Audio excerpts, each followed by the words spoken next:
ലത്തീൻ അതിരൂപതയുടെയും അക്കൗണ്ടുകൾ കേന്ദ്ര സർക്കാർ മരവിപ്പിച്ചുവെന്ന് ബിഷപ്പ് തോമസ് ജെ നെറ്റോ. പള്ളികളിൽ ഇന്നലെ വായിച്ച സർക്കുലറിലാണ് അക്കൗണ്ട് മരവിപ്പിച്ച കാര്യം വിശ്വാസികളെ ബിഷപ്പ് അറിയിച്ചത്.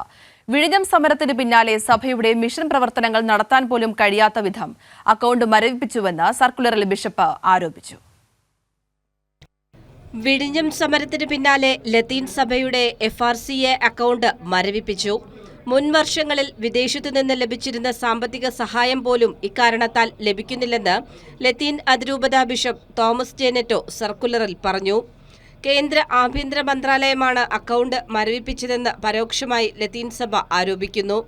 നല്ലിടയൻ ഞായറുമായി ബന്ധപ്പെട്ട് സഭയുടെ സാമ്പത്തികാവസ്ഥ വിശ്വാസികളെ ബോധ്യപ്പെടുത്തുകയായിരുന്നു ബിഷപ്പ്. സഭയുടെ ആഭ്യന്തരമായ കാര്യങ്ങൾ നടത്താൻ പോലുമുള്ള സാമ്പത്തികമില്ല.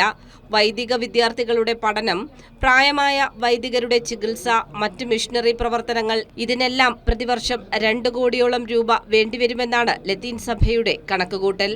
ഇത്രയും തുക കണ്ടെത്തുന്നതിനുള്ള പ്രയാസമാണ് സർക്കുലറിലൂടെ ബിഷപ്പ് മുന്നോട്ട് വെച്ചത്.